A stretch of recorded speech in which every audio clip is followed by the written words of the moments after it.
Hey, what's happening, YouTubers? You might have already seen my top 5 Marvel Legends of 2024 so far list, so obviously I was going to do one for the DC Multiverse line. And today we are going to take a look at my top 5 DC Multiverse figures of 2024 so far. And y'all know how I like to do this. I like to start with honorable mentions first. So the first 2 honorable mentions I want to give is the black and gray Nightfall variant Batman on the left, and then the Detective Comics issue number 29 Batman, aka the first appearance Batman, on the right. So this one is, I mean, they're both here for obvious reasons. They're dope figures. The Nightfall Batman, this has been the standard Batman, like the definitive one, in my opinion, ever since we got that blue version last year. And then this one is on the list because of that soft goods cape, the wired soft goods cape, correction.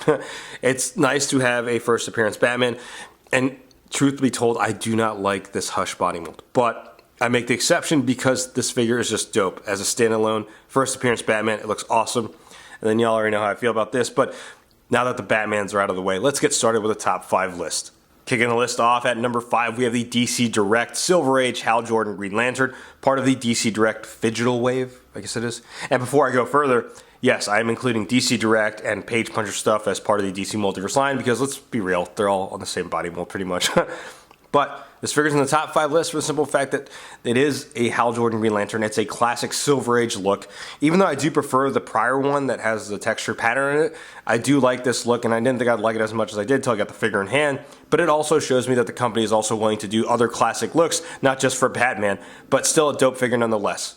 Coming in at number 4, we have Cassandra Cain Batgirl, part of the Gold Label collection. Now, even though the figure is predominantly reused from prior Batgirl figures, it does have one distinction. That wired soft goods cape, and then of course a new head sculpt. But this figure's on the list for numerous reasons. One, it's nice to see Cassandra Cain's Batgirl getting a figure form in the DC Multiverse line, and that soft goods cape that's wired, by the way, does separate it from the rest. Cracking into the top 3 at number 3, we have Azrael in the red armor, based on his appearance in Batman Knight's End. Basically, this is reused from prior Azrael Batman, but there are minor differences, or big differences, I guess, sculpting work. The funny thing about this one is I thought those things on his back would hinder his articulation or make him fall back or make him too back heavy, but surprisingly not. This is a solid figure. The sculpt looks dope. It is nice to see a red Azrael armor, but I do wish the blue one wasn't a platinum edition. That's another platinum problem for another day. But it's still a dope figure nonetheless, and looked like it was pulled straight from the comics. Coming in at number 2, we have the Plastic Man Collect-to-Build figure. Now, I know a lot of people out there weren't happy with the initial release of this because it's like, oh, we could have had this as a deluxe figure or whatever, which is fair because it has additional, arm accessories and head sculpt, but it was part of a JLA wave, and that JLA wave had some decent figures nonetheless. But back to this figure. The reason why it's in the top 2 is because a lot of reasons. We haven't seen Plastic Man in figure form since I think Mattel's days. I think they had like a San Diego Comic-Con exclusive, which had Bendy Wire, which I wish this had. Had it had that, it would have put it over the top at number 1. But I do like Plastic Man as a character because I remember playing the Batman the Brave and the Bold game for Nintendo DS, and he was one of the characters you could use with Batman. For a lot of reasons, he's number 2, and that's probably the main reason, like nostalgia purposes and building out your DC universe. Coming in at number 1, we have the DC Direct Page Punchers Ghost of Krypton Superman. Now, I said it in my review a while back that this might be my figure of the year so far, and I meant it.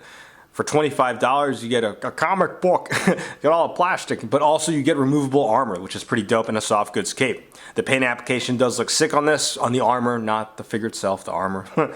But the paint application looks great, sculpting works great. It's just a lot of plastic for $25. But another thing is, I just like the Page Punchers wave. Just like last year's Fighting the Frozen wave, they always tend to do something different in terms of beloved characters or established characters and putting them like some sort of twist to them. Like we got like the Conan Batman last year. And this year we have Superman with all this insane gnarly armor. It does remind me of early years of McFarlane Toys when they did those Death Metal figures, or Dark Knight's Metal as well. But it's just such a dope figure, been fun to pose around and take photos of. Definitely my number 1 so far this year, but it's most likely to change by the end of the year. So there you have it, YouTubers, my top 5 McFarlane Toys DC Multiverse figures of 2024 so far. Let me know what you think in the comments below. If you disagree, please let me know who your top 5 figures are of the year so far. Sign off in the comments below, and like always, if you like what you see, be sure to hit that like button. But for now, subscribe to the channel. Go ahead, subscribe. Thanks for watching.